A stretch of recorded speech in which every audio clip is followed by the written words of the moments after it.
It's 1949. The Cold War is heating up. The United States had just tested its first atomic bomb, and Washington believes the secret of the atom is safe, locked behind walls of steel and silence. But one morning, deep inside an FBI office in New York, a message arrives that changes everything.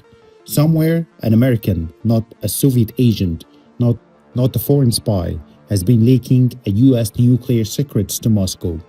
Investigators follow a trail of coded radio messages, false identities, and secret meetings. They're hunting a man.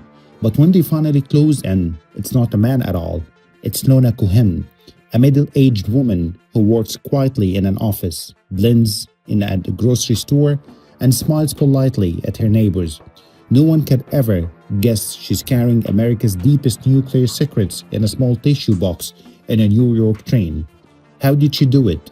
How did a woman born in the United States, a factory worker, a wife, a normal citizen, become one of the most effective Soviet spies in history? And how close did she come to changing the balance of world power forever? Today, we uncover the unbelievable story of Lona Cohen, an American woman who betrayed her own country and almost got away with it. This is Denzel speaking, and welcome to the world of Intrigue. Do not forget to subscribe in the channel and hit the like button for more secrets to get revealed. And let's get started. To understand how Lona Cohen became one of the most effective Soviet spies in American history, we have to go back to Albuquerque, New Mexico, during the 1930s. Lona was born Lona Pitka in 1913 in a working-class Polish-American family. She grew up during the Great Depression, a time when many Americans lost faith in the government and new political ideas began spreading fast. Lona worked in factories, did odd jobs, and saw poverty all around her. She wasn't born a spy, she was born as an idealist. By the late 1930s, she joined the American Communist Party, believing it stood for fairness and equality. The decision would change her life forever. Through the party, she met Morris Cohen, a passionate activist and war veteran who had already been recruited by the Soviet intelligence. The two fell in love and married in 1941. From that moment, Lona's life split into two. By day, a loyal American couple. By night, secret couriers for the KGB, the Soviet Union's intelligence agency. And during the Second World War, the US and the Soviet Union were allies, but both sides were already watching each other closely. In 1944, while working in New York City, Lona and Morris began collecting classified documents for the Soviets. The job was simple but dangerous: deliver sensitive material from other Soviet spies inside the US to carriers who could send it to Moscow. But in 1945, something happened that would make Lona a legend in the world of espionage. A young scientist from the Manhattan Project, the top secret US program building the atomic bomb, passed blueprints and data to a Soviet contact. Those documents ended up in Lona's hands. She was told to transport them from New Mexico to New York without getting caught. Lona came up with a brilliant trick. She hid the papers inside a Kleenex tissue box, pretending to have cold. She boarded the train, surrounded by soldiers, FBI agents, and everyday Americans, all unaware that in her hands lay the blueprints of the atomic bomb. If she had been searched, she would have been executed for treason. But she smiled, sneezed politely, and walked straight through. When the Soviets received the package, Moscow scientists immediately recognized its value. It was priceless. It helped the USSR build its first atomic bomb in 1949, years earlier than US intelligence believed it was possible. By then, Lona and Morris Cohen had become legends in Moscow, but in America, they were still ghosts. No one even suspected them.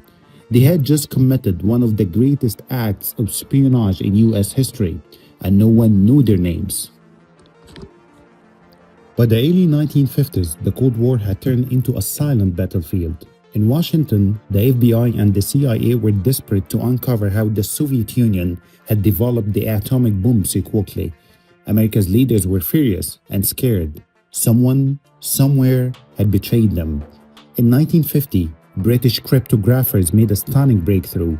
Through a top-secret operation called Venona, they cracked Soviet intelligence codes. They revealed a massive spy network operation inside the United States. Code names like Volunteer, Antenna, and Leslie appeared in the decoded cables.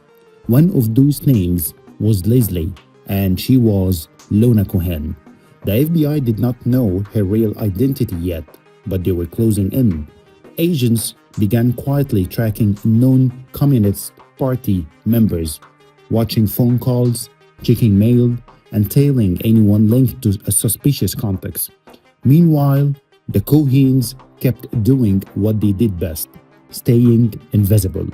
In 1950, after the arrest of Julius and Arthur Rosenberg, two spies connected to the same Soviet network, panic swept through Moscow's agents in America.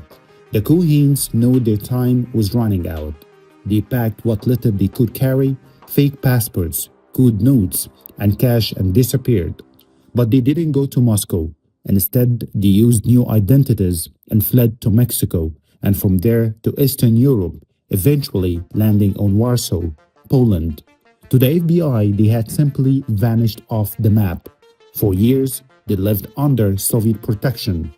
And in 1954, they were given new names, Peter and Helen Kroger, and later sent on a new mission, and this time to London.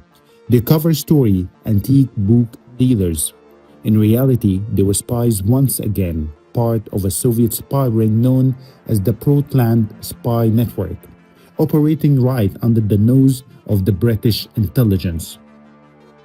It was a quiet life, the kind of calm one only spies could appreciate. They sold old books by day, and by night they sent coded radio messages to Moscow. But in 1961, everything changed again. British MI5 agents raided their small house in Ruislip, just outside London. Inside they found hidden radio transmitters, secret codes, and false documents. After more than 15 years of living in the shadows, Lona and Maurice Cohen were finally caught. The world was stunned. Headlines across the US and UK read, "Quiet American couple unmasked as Soviet spies." In court, Lona remained calm, even graceful. When asked why she did it, she said simply, "I believed in a better world." They were both sentenced to 20 years in prison, serving their time in the United Kingdom. But even behind bars, they never betrayed a single Soviet contact. They had fooled the world once, and for them, that was victory enough. For 8 long years, Lona and Maurice Cohen sat behind bars in a British prison. They were model inmates, polite, calm, and disciplined. They never complained, never begged for mercy, and never spoke a word about their past. By the mid-1960s, the world had changed again. The Cuban Missile Crisis had brought the United States and the Soviet Union to the age of nuclear war. Espionage was no longer a shadow game. It was now a global obsession. In 1969, after almost a decade in prison, the British government agreed to a spy exchange deal with Moscow. The Cohens were traded for a British lecturer accused of spying for the West. When they landed in Moscow, they were welcomed as heroes. They were awarded the Order of the Red Banner, one of the highest honors in the Soviet Union. For years, they lived in a comfort way, in a small apartment in Moscow, working as instructors for new KGB recruits, teaching them how to live double lives, how to blend in, how to deceive. Lona was no longer hiding. She was now the mentor, the teacher of spies. But behind the medals and smiles, something human remained. In later interviews, Soviet officers recalled her as quiet and lonely. She rarely spoke about her past. Maybe she was proud, maybe she was tired, or maybe, deep down, she knew what she had given up. When Maurice Cohen died in 1995, Lona followed him just 3 years later, in 1998 in Moscow, far from the country where she was born. To the Soviets, she was a hero. To Americans, she was a traitor. But to history, she was a mystery. A woman who lived between two worlds, serving one cause and betraying another. And even today, her story asks a question that still matters. What makes someone turn against their own country? Is it some kind of ideology? Is it love? Or the belief that the truth lies on the other side of the line? That was the story of Lona Cohen, the American woman who changed the balance of the Cold War, one secret at a time. If you enjoyed this story, do not forget to subscribe and hit the bell icon. In our next episode, we will uncover another secret from the world of espionage, one that would change the way you see the Cold War forever.